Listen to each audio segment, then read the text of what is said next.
Cantemos juntos.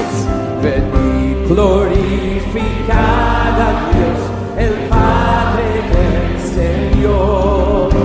En Cristo Él nos derramó su eterna bendición. Sin manchas, puros en su luz, nos destinó a ser sus hijos adoptados por la sangre de Jesús. Te daremos la gloria por tu gracia, bondad y amor. Te daremos la gloria, eres el Salvador.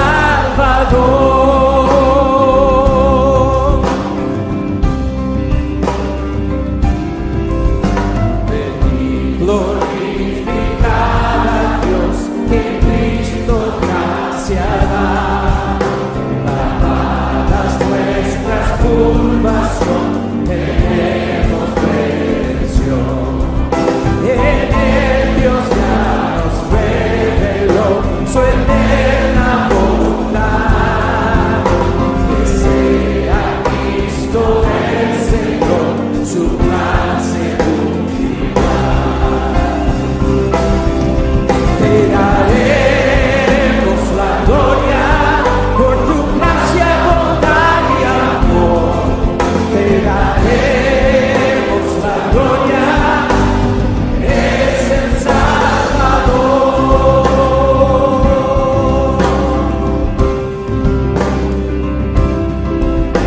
Venid, glorificad a Dios, creyentes del Señor. El Señor de su Espíritu, por tenemos hoy. Él garantiza nuestra fe hasta el final. Nos uniremos a alabar a nuestro divino Dios. Te daremos la gloria por tu gracia, bondad y amor. Te daremos la gloria, eres el Salvador.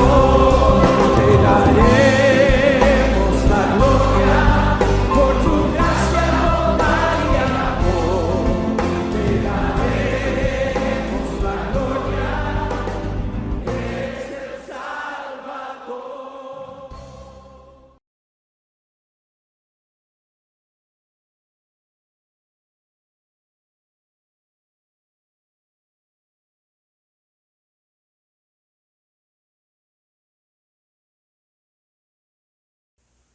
Estimados hermanos, hermanas y amigos, quiero hacerles llegar a cada uno de ustedes mis saludos fraternos en el glorioso nombre de nuestro Señor Jesucristo.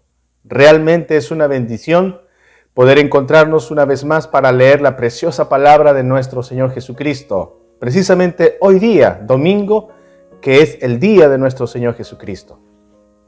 A lo largo de toda esta semana, hermanos, hemos tenido días de actividades laborales, académicas también, días con dificultades, con retos.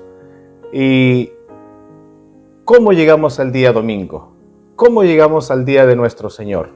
Con la expectativa de que nuestras almas sean nutridas, con la expectativa de poder descansar en Él, en nuestro Señor, y poder meditar en su santa palabra. Es importante, hermanos, separar un día a la semana, y es este día, el día domingo, para que podamos, con toda la familia, escuchar la palabra del Señor, nutrir nuestras almas y alabar al Señor en base a lo que estamos aprendiendo en su santa palabra.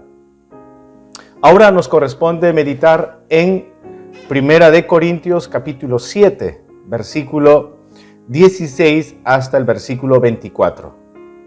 Entonces, mis amados hermanos, invito por favor a abrir sus Biblias en 1 de Corintios capítulo 7, versículo 16 hasta el versículo 24. Y para esta prédica he decidido utilizar la versión de la NBI, toda vez que el español que aquí se maneja es un español un poco más más latino. Así que permítame, por favor, leer la palabra de nuestro Señor. Estamos en 1 Corintios capítulo 7, versículo 16 hasta el versículo 24. Y así dice la palabra de nuestro Señor. ¿Cómo sabes tú, mujer, si acaso salvarás a tu esposo? ¿O cómo sabes tú, hombre, si acaso salvarás a tu esposa? En cualquier caso, cada uno debe vivir conforme a la condición que el Señor le asignó y a la cual Dios lo ha llamado. Esta es la norma que establezco en todas las iglesias. ¿Fue llamado alguno estando ya circuncidado? Que no disimule su condición. ¿Fue llamado alguno sin estar circuncidado? Que no se circuncide. Para nada cuenta estar o no estar circuncidado. Lo que importa es cumplir los mandatos de Dios. Que cada uno permanezca en la condición en la que estaba cuando Dios lo llamó. ¿Eras esclavo cuando fuiste llamado? No te preocupes. Aunque si tienes la oportunidad de conseguir tu libertad, aprovéchala. Porque el que era esclavo cuando el Señor lo llamó es un liberto del Señor. Del mismo modo, el que era libre cuando fue llamado es un esclavo de Cristo. Ustedes fueron comprados por precio. No se vuelvan esclavos de nadie. Hermanos, cada uno permanezca ante Dios en la condición en que estaba cuando Dios lo llamó. Amén. Hasta aquí la palabra de nuestro Señor. Por favor, acompáñenme a buscar a nuestro Señor a través de la oración. Soberano Señor, Rey de los cielos y de la tierra, una vez más, Señor, delante de tu santa presencia, nos estamos reuniendo con la expectativa y con la esperanza, Señor, de poder comprender tu santísima palabra. Con la esperanza también, Señor, de que por la obra tuya, a través de tu Santo Espíritu, nuestras vidas, Señor, cada día puedan ir reflejando más el carácter de nuestro bendito Señor Jesucristo. Perdona, Señor, nuestras faltas. Ayúdanos, Señor, en nuestra vida, en nuestras actividades. Y sobre todo, Señor, permite que seamos obedientes a tu palabra. Señor, permite también que en esta mañana seamos, pues, confortados con tu palabra, que seamos también, Señor, consolados, animados, porque solamente tú conoces, Señor, la situación en la que cada uno de tus hijos se encuentra en este momento. Tú eres nuestra roca eterna.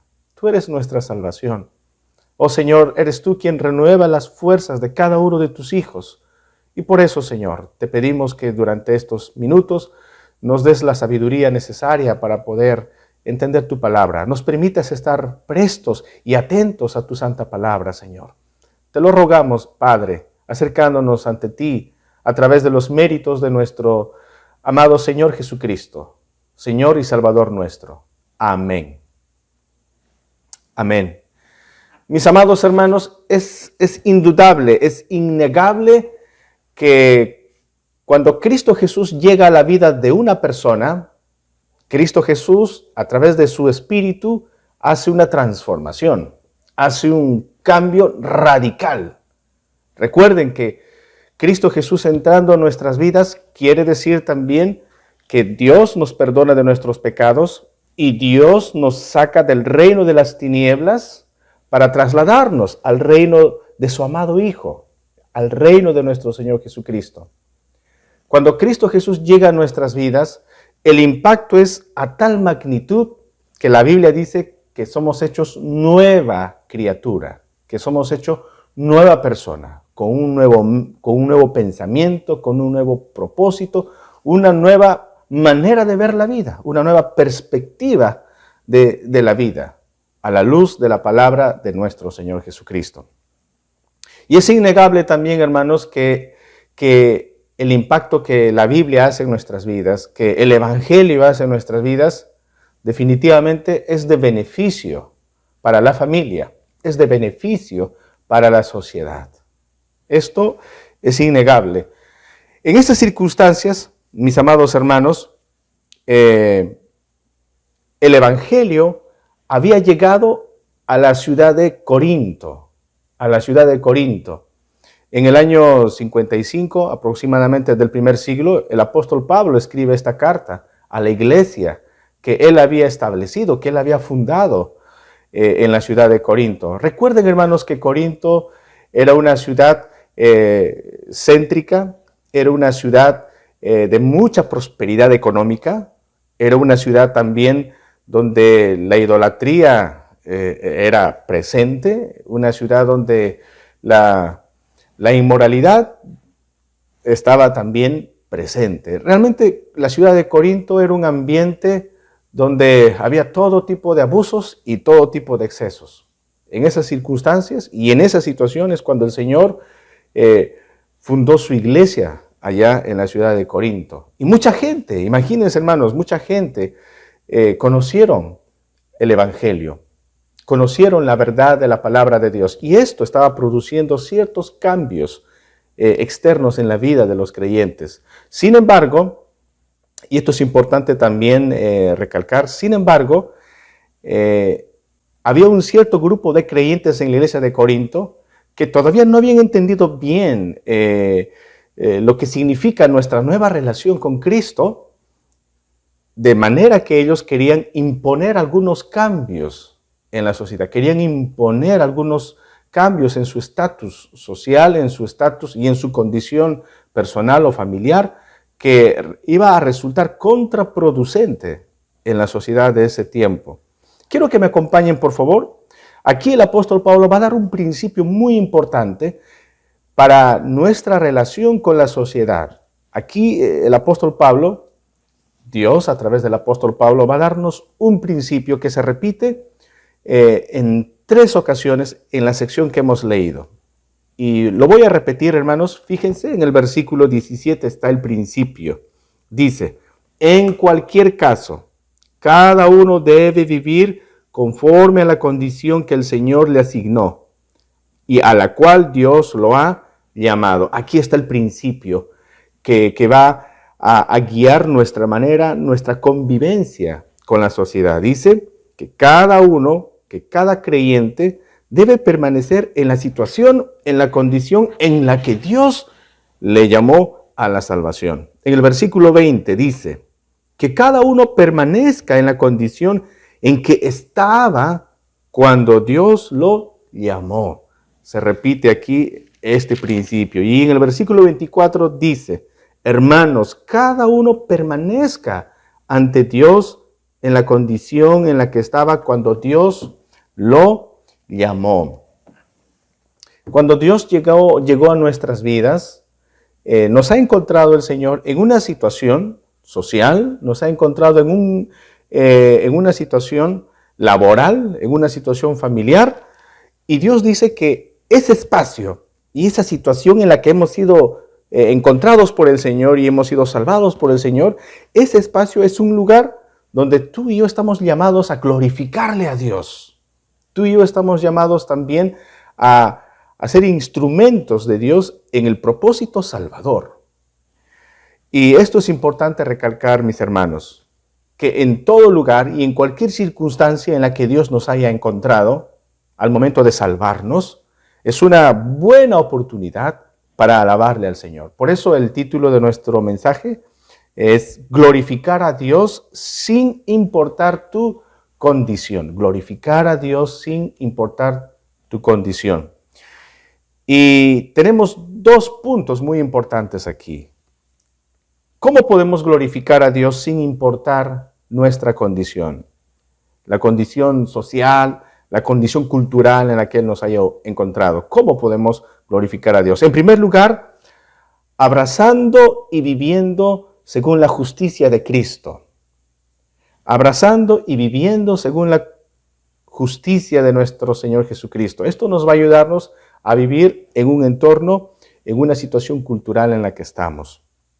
En segundo lugar, vamos a glorificar a Dios también, sin importar nuestra condición, viviendo libre de ideologías humanas, viviendo libre, viviendo en la libertad que Cristo nos ha regalado, la libertad de las ideologías y tradiciones de las personas. Así que vamos a iniciar nuestra meditación, mis hermanos, sus miradas, por favor, en 1 Corintios capítulo 7, en el versículo 17. Dice: en cualquier caso, cada uno debe vivir conforme a la condición que el Señor le asignó, a la cual Dios lo ha llamado. Esta es la norma que establezco en todas las iglesias. El contexto es importante para comprender lo que el Señor nos está diciendo.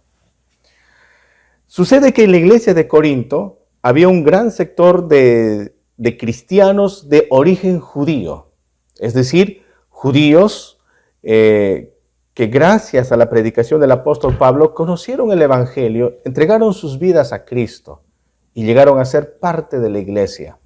Ahora, estos cristianos de origen judío habían ingresado a un proceso de comprensión, a un proceso de entender el impacto de la palabra de Dios en sus vidas. Recuerden que ellos, como judíos, vivían y lamentablemente habían arrastrado sus tradiciones judías, sus costumbres judías a la iglesia.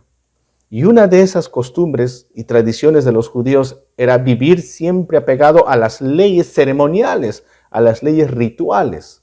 Estas leyes ceremoniales y estas leyes rituales tuvieron su cumplimiento en la muerte y la resurrección de nuestro Señor Jesucristo. Repito, las leyes ceremoniales y las leyes rituales que Moisés había establecido en el Antiguo Testamento tuvieron su objetivo de señalar a la obra redentora de Cristo Jesús. Y una vez que Cristo Jesús murió en la cruz del Calvario, quedaron pues cancelados y caducos esas leyes rituales y ceremoniales. Pero esta verdad, los judíos difícilmente lo asimilaban. Si no, recuerden la actitud, por ejemplo, del apóstol Pedro. En cierta ocasión, estando Pedro en Jope, de visita en una casa, tuvo hambre y vio una visión que el Señor le envió. Una visión de un lienzo que contenía todo tipo de animales, que según la ley de Moisés eran considerados como animales inmundos, no apropiados para la dieta humana. Y la voz del Señor del cielo en esa visión le decía a Pedro: Pedro, levántate, mata y come. ¿Cuál fue la actitud de Pedro ante esa visión? Pedro se sentía estupefacto, porque Pedro, judío, había crecido con una mente ya educada de acuerdo a las leyes rituales y ceremoniales y las leyes de la dieta. Pedro se negó. Pedro dijo: no, Señor, nunca este tipo de alimentos ha ingresado por mi boca. No, Señor. Y la voz le volvió a decir: Pedro, levántate, come. No te atrevas, Pedro, a decir inmundo lo que yo he limpiado. Al final, Pedro entendió que esta visión, a través de esta visión, Dios le estaba mostrando a él que Dios tenía un plan especial también para los gentiles, también para los extranjeros, las personas no judías, y que no se debía de marginar a estas personas, y que Dios estaba cancelando las leyes rituales y ceremoniales. Pedro tuvo ciertas dificultades para tratar de asimilar esta verdad del Evangelio. Y eso estaba sucediendo con los cristianos judíos en la iglesia de Corinto. Por esa razón ellos, cuando se juntaban en las reuniones para alabar a Dios con cristianos de origen griego, por ejemplo, cristianos no judíos, sino cristianos de un origen pagano, de un origen idolátrico, estos cristianos judíos les insinuaban y les hacían sentir a ellos, a estos griegos, que si realmente querían ser cristianos a carta cabal, era necesario cumplir los ritos de los judíos. Y entre ellos, uno de los más importantes era la circuncisión.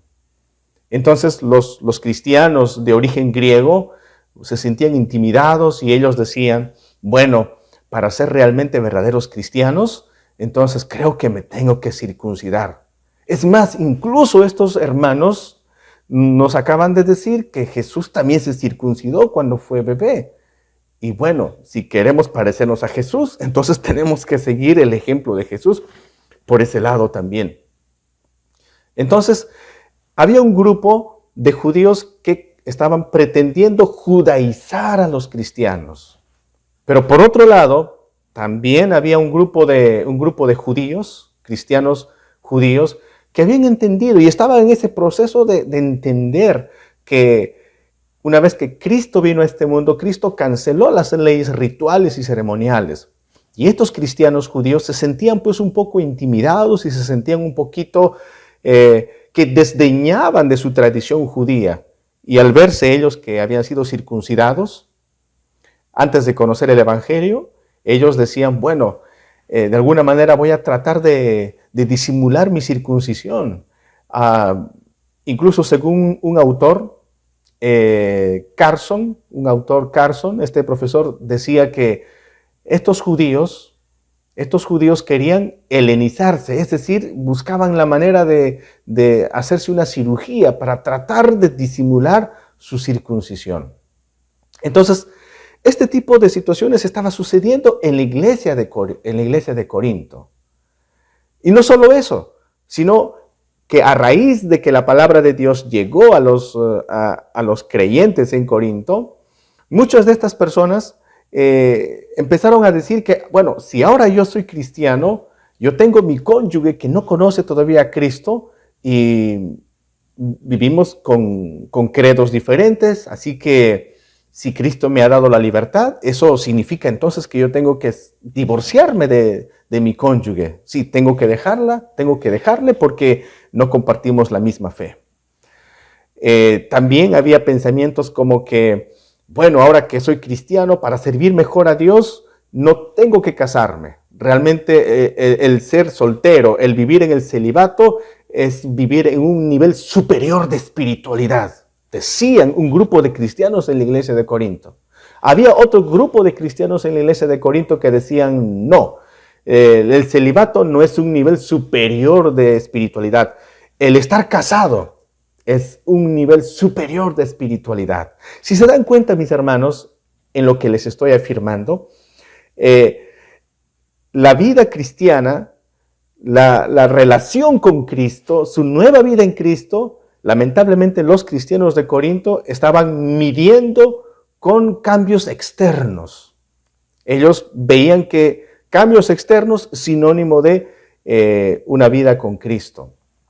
Entonces, por esa razón, el apóstol Pablo en el capítulo 7 está respondiendo a una serie de preguntas que anteriormente les habían hecho los hermanos de la iglesia de Corinto, porque tenían serias dudas en cuanto al matrimonio, serias dudas en cuanto al celibato, serias dudas en cuanto a la soltería y todo esto.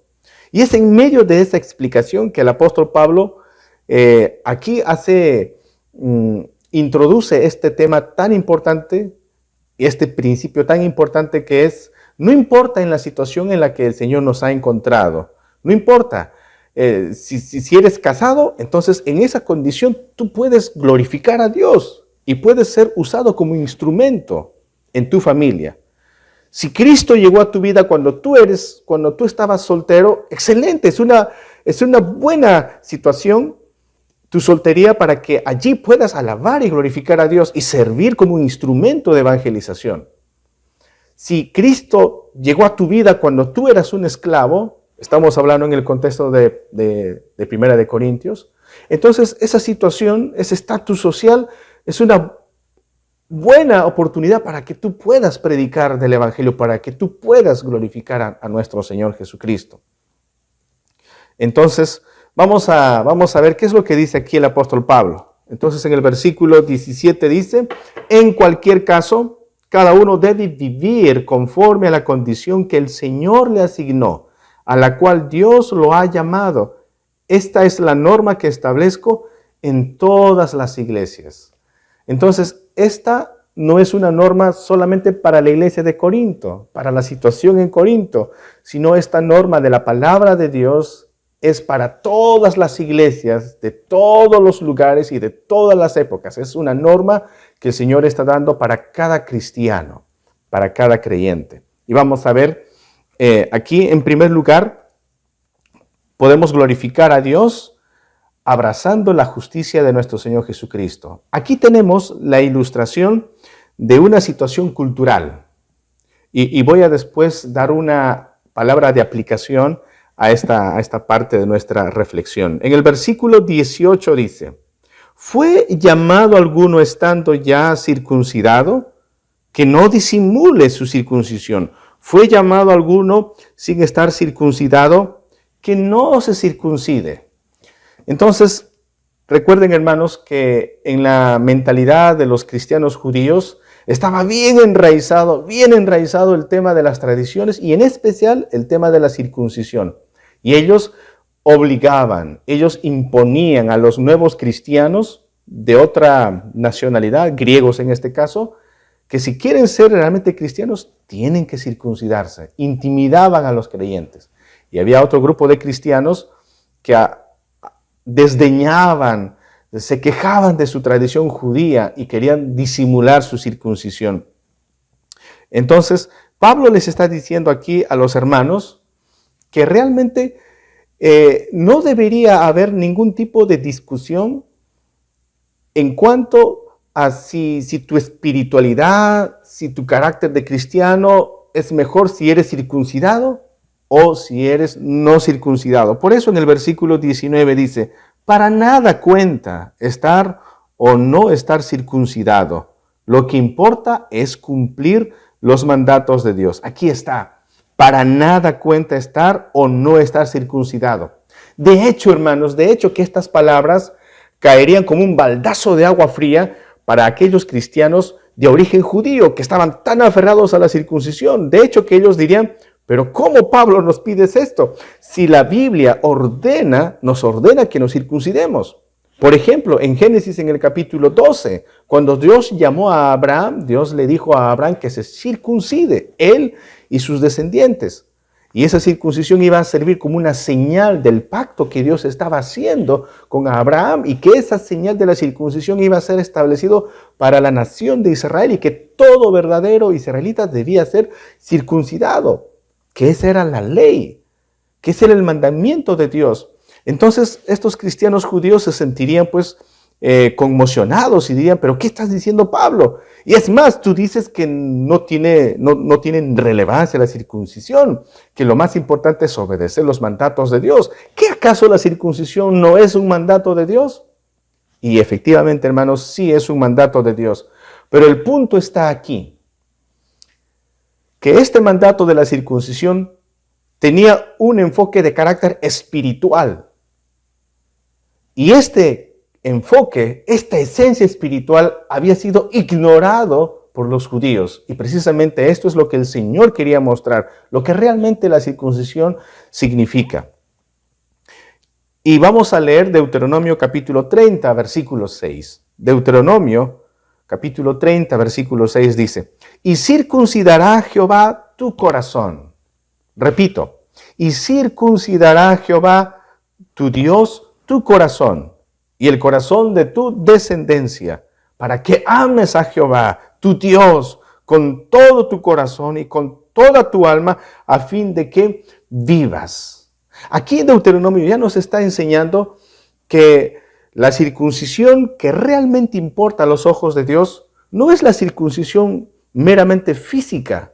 La verdadera circuncisión es el cambio, la transformación interna que Dios está haciendo en el corazón de la persona. Que es Dios mismo cambiando el corazón del ser humano. Es Dios mismo capacitando al ser humano para amar a Dios, para deleitarse en Dios, para obedecer a Dios. Y la circuncisión externa, esa pequeña cirugía que se hacía en el miembro masculino, simplemente era una muestra externa de algo interno que Dios estaba haciendo.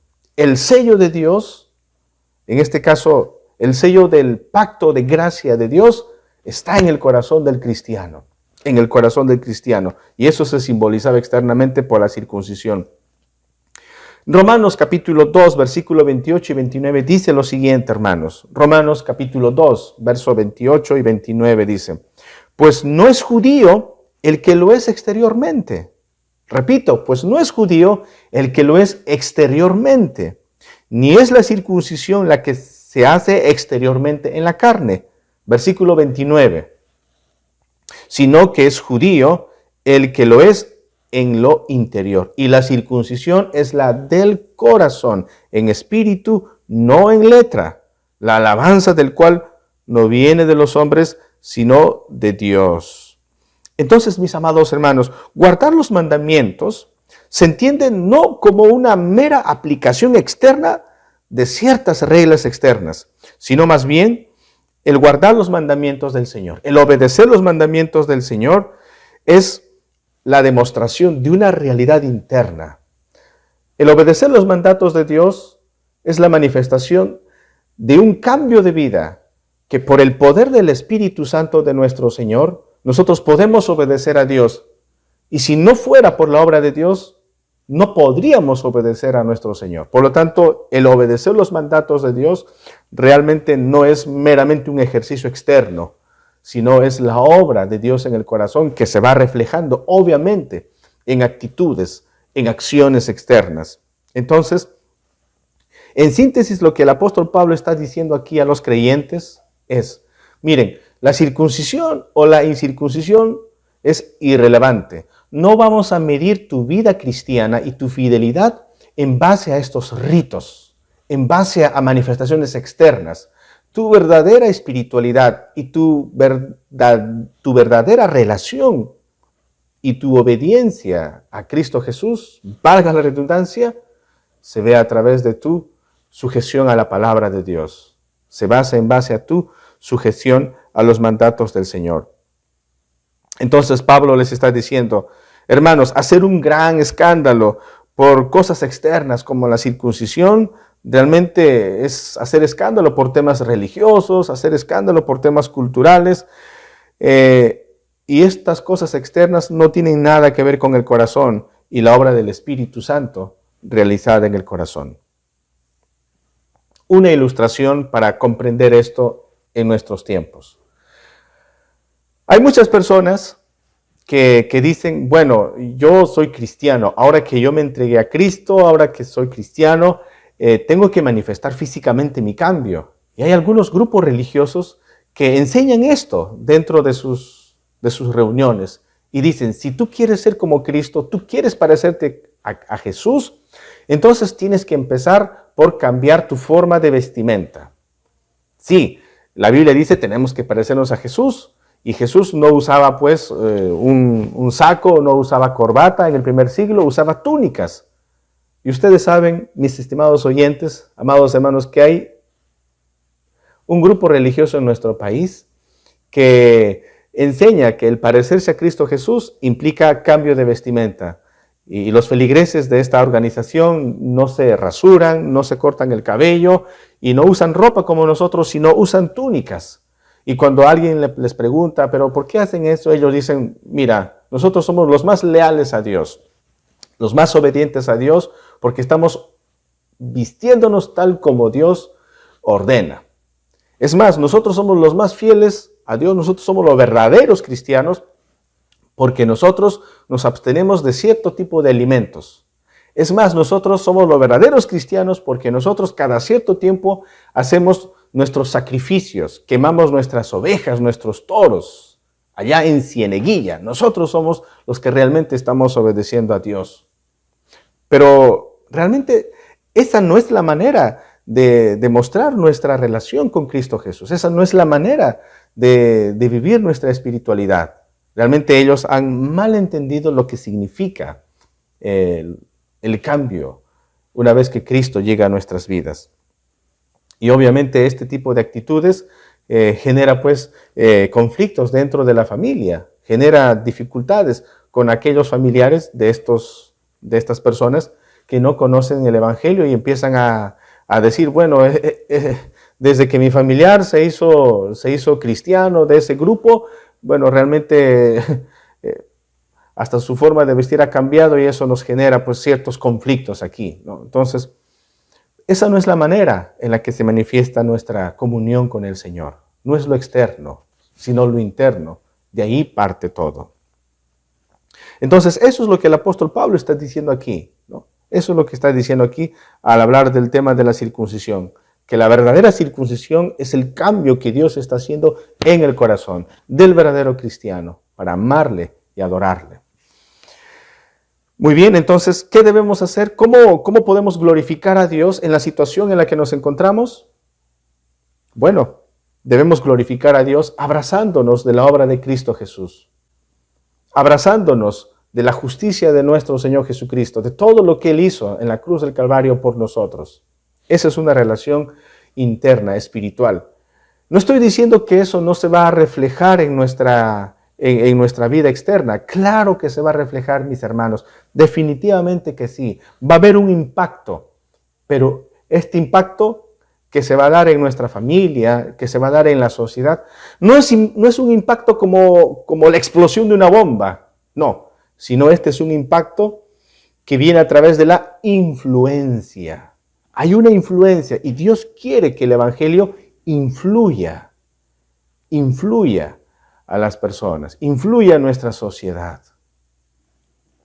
Pero Dios quiere influir a la sociedad no a través de actos externos, sino no a través de ritos y costumbres que no están en la palabra del Señor, que no están en la Biblia, sino Dios quiere influir en la sociedad a través de vidas transformadas, a través de vidas regeneradas, a través de nuevas vidas, que seamos ejemplo dentro de la sociedad. A través de ese cambio ejemplar es como Dios va a impactar a nuestra sociedad. Eso es algo que los cristianos en Corinto no estaban comprendiendo. Entonces pasemos al segundo punto de nuestra reflexión. ¿Cómo podemos glorificar a Dios en la situación en la que Él nos ha encontrado? En segundo lugar, viviendo libre de tradiciones humanas, viviendo libre de las ideologías de las personas. Y aquí vamos a ver la situación social en Corinto y en el mundo romano de aquel entonces. En el versículo 20 dice: que cada uno permanezca en la condición en la que estaba cuando Dios lo llamó.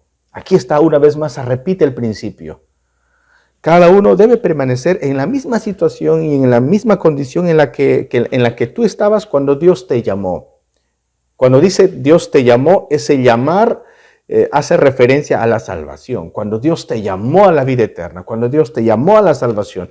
Esto dice claramente aquí en 1 Corintios capítulo 1, versículo 9. 1 Corintios 1, 9 dice: fiel es Dios, quien nos ha llamado, ahí está, quien nos ha llamado a tener comunión con su Hijo, Jesucristo nuestro Señor. Entonces el verbo llamar, esa palabra llamar, quiere decir salvado, quiere decir redimido por Cristo Jesús. Por eso el principio es este, que cada cristiano permanezca en esa situación, en esa condición en la que tú estabas cuando Cristo te llamó, cuando Cristo te salvó. Porque esa situación en la que tú estás, sea tu situación familiar, sea tu situación laboral, sea tu situación cultural, sea tu situación social, ese espacio donde tú estás es un espacio donde tú puedes ser utilizado como instrumento de Dios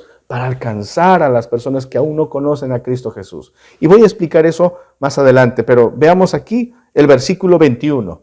Dice: ¿eras esclavo cuando fuiste llamado? No te preocupes, aunque si tienes la oportunidad de conseguir tu libertad, aprovéchala. Sí, hermanos, yo sé que cuando hablamos de la esclavitud es un término bastante estigmatizado. Cuando escuchamos la palabra esclavitud, lo primero que se nos viene a nuestra mente es el contexto en el que nuestro país ha vivido en la época de la conquista por los españoles, ¿no? Y se viene a nuestra mente también las escenas del siglo XIX, donde en Norteamérica hubo conflicto incluso por la esclavitud de los negros. Aquí en nuestro país también se nos viene a la mente imágenes de personas encadenadas, personas maltratadas, tratadas de una manera salvaje, terrible. Y efectivamente, eso era la esclavitud. Eso era la esclavitud en el siglo XIX, esa era la esclavitud en muchas partes en el mundo. Sin embargo, hay algo que tenemos que entender, hermanos. Para entender lo que Pablo está diciendo aquí, ¿eras esclavo cuando fuiste llamado? No te preocupes. ¿Por qué Pablo diría, no te preocupes?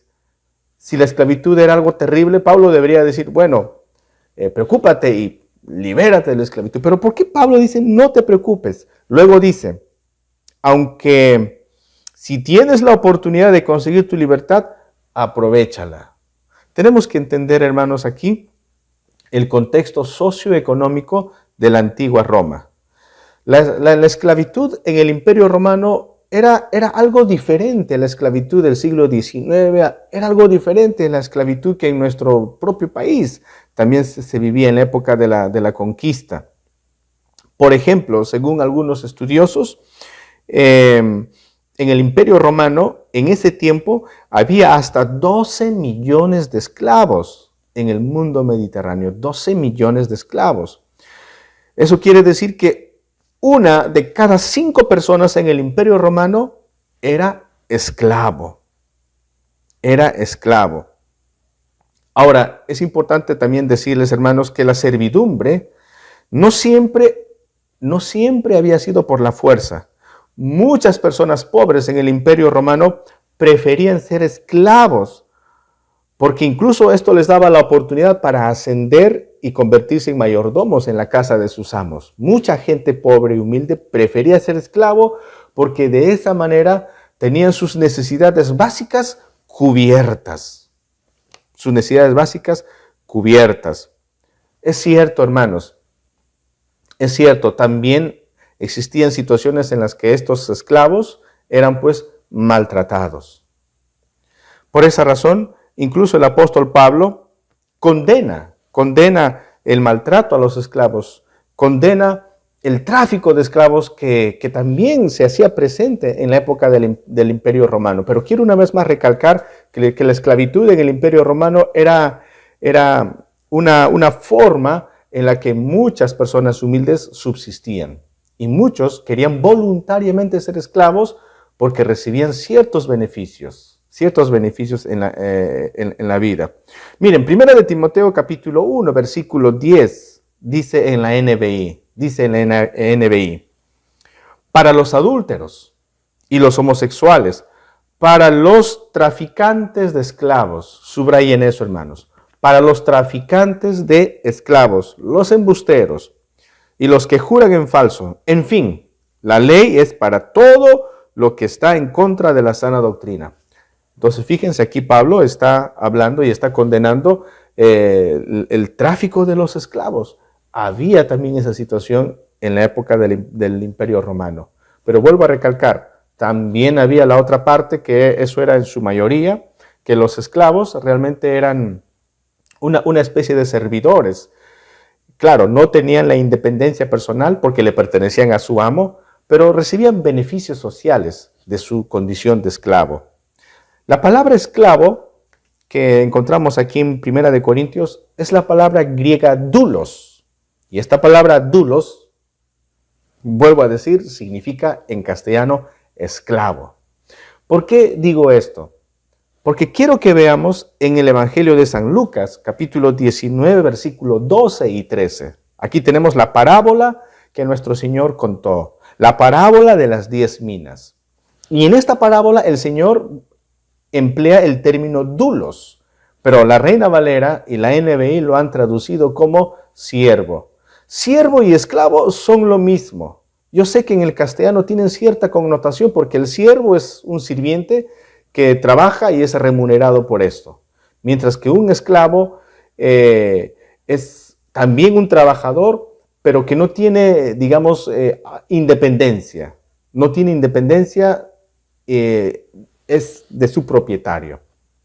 Eso es lo que significa el término doulos. Y eso es lo que significa aquí también, en la parábola de las 10 minas. Y dice así, Lucas capítulo 19, versículos 12 y 13, dice lo siguiente. Dijo pues, un hombre noble se fue a un país lejano para recibir un reino y volver. Y llamando a 10 siervos suyos, les dio 10 minas y les dijo, negociad entre tanto que vengo. Aquí está Jesús contando algo que sucedía en su contexto, que el hombre pudiente, el hombre rico, tenía pues sus sirvientes, tenía sus esclavos. Y era costumbre de los hombres poderosos, cuando salían de viaje, dejar ciertos bienes suyos a la administración de sus esclavos. Obviamente de los esclavos de mayor confianza, ¿no? Entonces, la esclavitud en la época del Imperio Romano era algo diferente a lo que era la esclavitud que nosotros conocemos en base a historia, en base a películas también.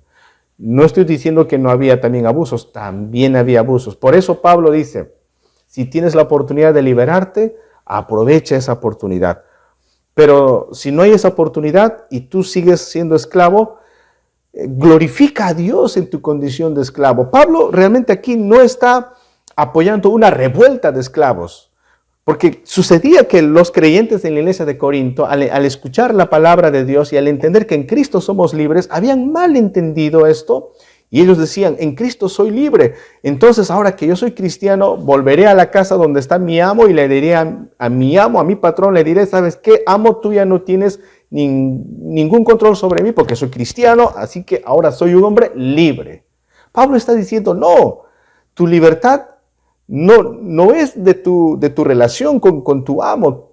Tu libertad es espiritual. Tu situación que ha cambiado es tu condición espiritual. Y eso es lo que dice en el versículo 22, por ejemplo, hermanos. Dice lo siguiente, el 22. Porque el que era esclavo cuando el Señor lo llamó, es un liberto del Señor. Del mismo modo, el que era libre cuando fue llamado, es un esclavo de Cristo. Aquí está. Dice, no, porque el que era esclavo cuando el Señor lo llamó es un liberto del Señor. Es decir, Pablo dice, tú que eras esclavo, ahora que Cristo te ha cambiado el corazón, ahora tú ya no eres esclavo. Espiritualmente hablando, ahora tú eres un hombre libre. Es cierto, físicamente sigues todavía sojuzgado a tu patrón, pero ahora espiritualmente, que eso es lo que cuenta, tú eres un hombre libre.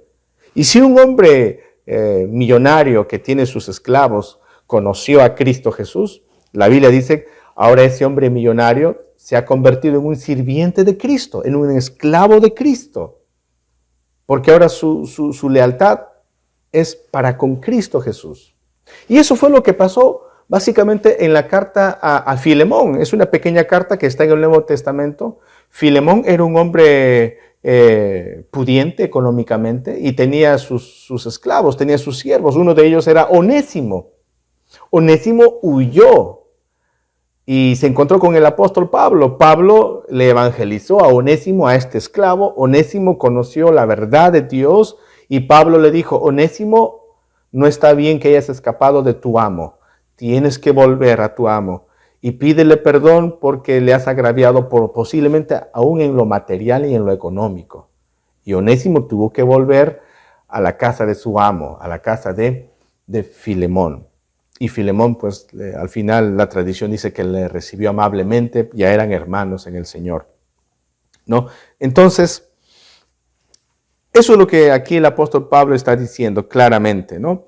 Que ahora una persona en Cristo Jesús es libre, pero al mismo tiempo en Cristo Jesús nosotros nos hemos convertido en esclavos, en siervos de Jesús, pero por voluntad propia, por amor a Él. La Biblia dice que nosotros le amamos a Cristo porque Él nos amó primero. En el versículo 23 dice lo siguiente, ustedes fueron comprados por un precio. Eso quiere decir, hermanos, que nosotros, nuestro valor, nuestra valía, nuestra dignidad ha sido comprada por la sangre de Cristo Jesús. ¿Cuánto vale tu vida? ¿Cuánto vale tu familia? Vale el sacrificio de nuestro Señor Jesucristo.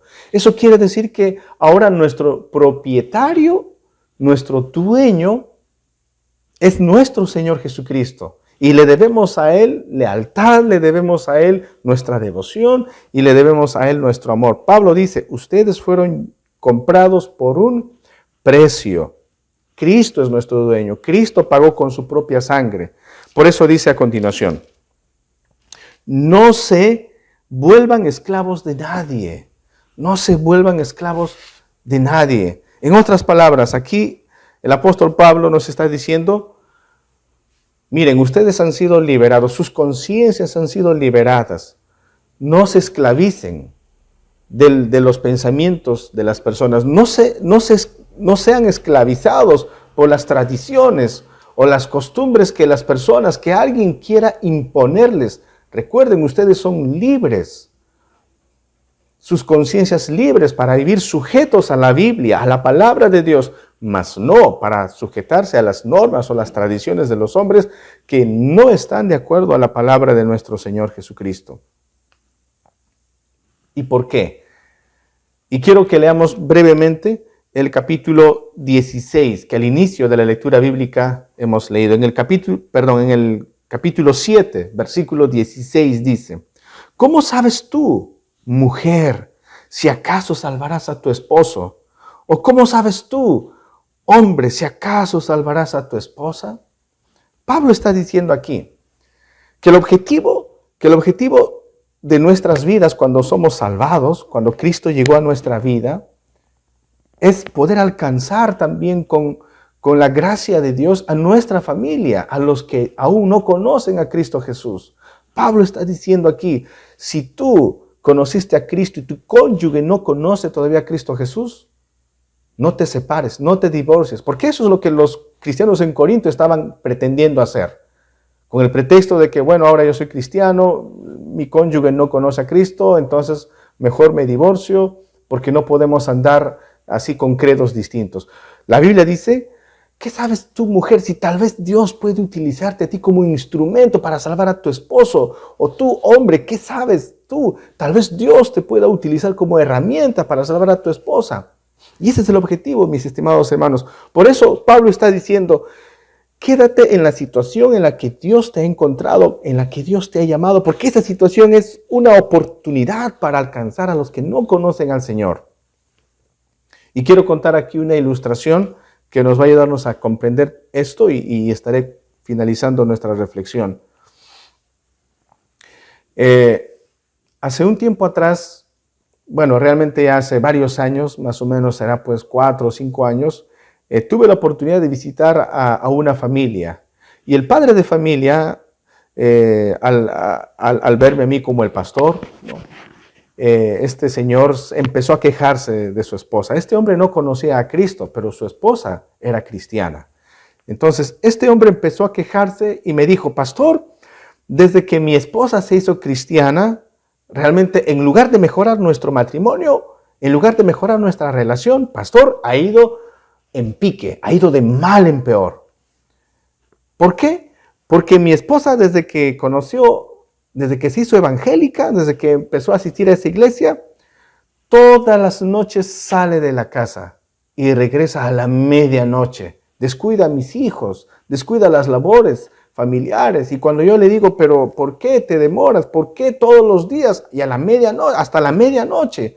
Y mi esposa empieza a discutir conmigo, se vuelve de mal humor y ella dice que porque el pastor pide que vayan todas las noches y que porque las cosas de Dios tienen que quedarse hasta la medianoche. El esposo me decía, pastor, dígale a mi esposa, no sé si en su iglesia hacen eso, pero me parece que no es correcto.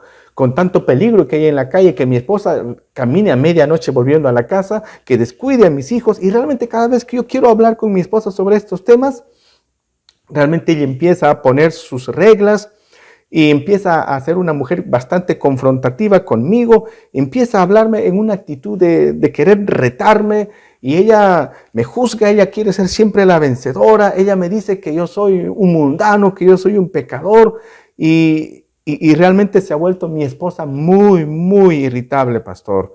Y de verdad no sé qué voy a hacer, estoy a un punto. Es más, incluso si yo quiero salir con mi esposa de paseo, ella no puede salir porque tiene que pedir la autorización del pastor. Y si el pastor le da la autorización, recién ella puede salir de paseo conmigo y faltar a una de esas noches de reunión. ¿Le parece eso justo, pastor? Fue la queja de este caballero, de este padre de familia.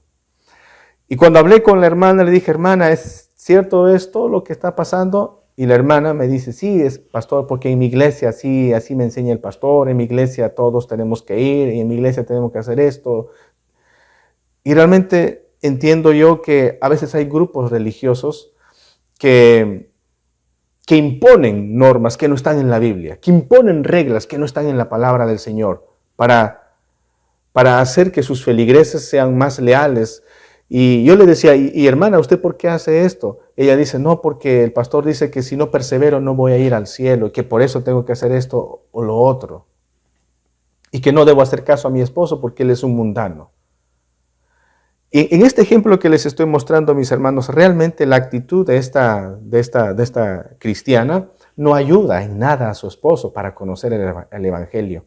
Al contrario, el hombre se siente fastidiado y el hombre dice, si así son los creyentes en la iglesia, van a destruir mi familia y no quiero saber nada de la fe de Jesús, no quiero saber nada. Por eso Pablo dice, ¿qué sabes tú si puedes tú ganar a tu esposo?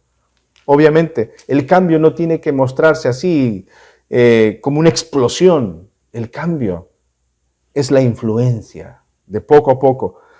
Leí también un pequeño artículo de una señorita que era miembro de una organización religiosa bastante conocida en nuestro medio, y ella decía lo siguiente, y voy a leer, dice, literalmente dejas de tener una vida propia para que pase a manos de la congregación.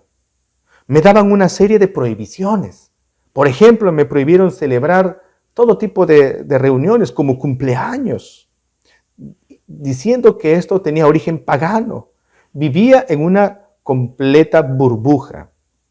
Y si por allí sucedía algo, alguna agresión de carácter sexual en esta organización, se nos decía, los líderes nos decían encarecidamente que no notificáramos a las autoridades. Y esto fue la gota que rebasó el vaso.